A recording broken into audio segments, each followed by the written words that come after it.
السلام عليكم متابعاتي الكريمات، نتمنى تكونوا بخير وفي احسن الاحوال. ان شاء الله اليوم غادي نشارك معكم واحد الحريشات صغار اللي تيجيو هكا في الفران، من السمين بالنافع وحبه حلاوه وبقشور الحامض. دونك بلا ما نطول عليكم نبداو مباشره بالمقادير وطريقه التحضير.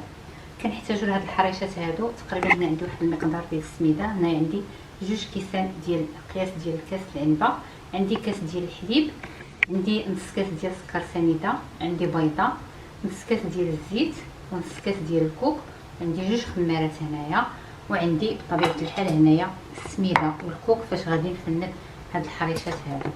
دونك على بركه الله غادي نبداو بطريقه التحضير. كالعاده البيض والسكر سنيده والزيت، غادي نخلطو العناصر مزيان هكا.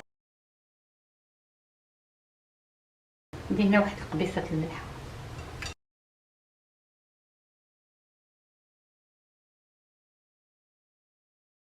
غادي نضيف الحليب،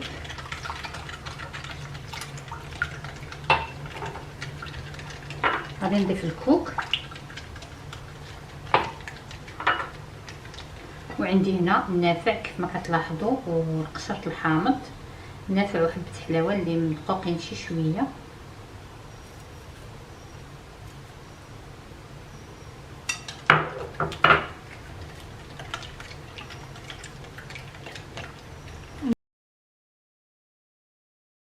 دابا غادي نضيفو السميده،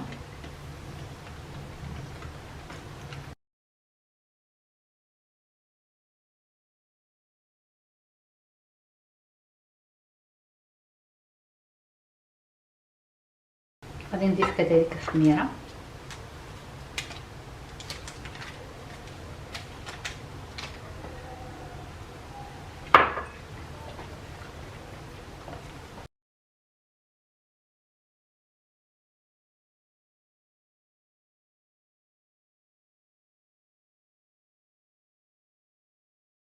بعد ما خلطت هاد العناصر كامله دابا غادي نغطي هاد الاناء هذا بواحد البلاستيك غذائي، وغادي نخليها تقريبا واحد 10 دقائق حتى تشرب ليا مزيان، وغادي نرجع باش نكورها ونديرها في اللاطه.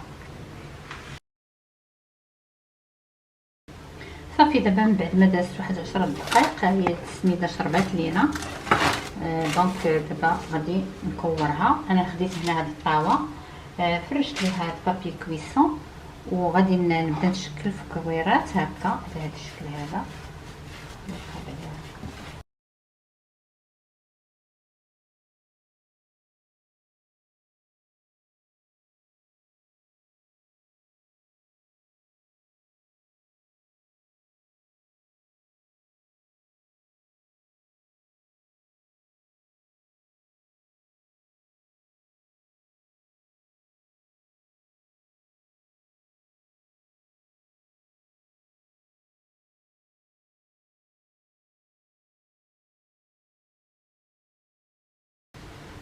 غادي نفندم هكا السميده والكوك، وغادي نحاول نهزها ونقادها هكا.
كيف ما كتشوفوا غير حاولوا ديروا اتساع ما بين الوحده والوحده، خلي واحد الفراغ يكون شويه كبير حيت مازال غادي ندي علينا في الفران حيت فيها الخميره بطبيعه الحال. غادي نكمل بنفس الطريقه هكا ونتلاقى معكم ملي غادي نبغي نديرها في الفران. الفران راني شعلته من قبل على نار متوسطه. غادي ندخلها، غادي نشعل عليها عير من الفوق حتى تشقق ليا، عاده ننزلها باش تكمل الطياب ديالها من التحت.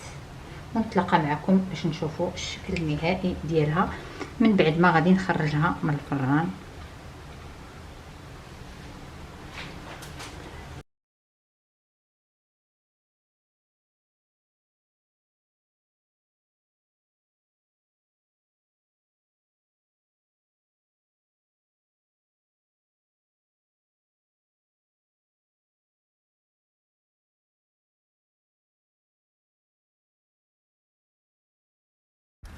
وهذا هو الشكل النهائي ديال الحريشات ديالنا، كيجيو على هذا الشكل هذا من بعد ما خرجتهم من الفران.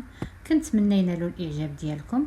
الا عجبكم هذا الفيديو ديال اليوم ما تنسوش تشتركوا في القناه ديالي، ديروا لي جيم، وما تنسونيش كذلك من التعاليق ديالكم باش يبقى يوصلكم كل جديد، والى وصفه اخرى ان شاء الله.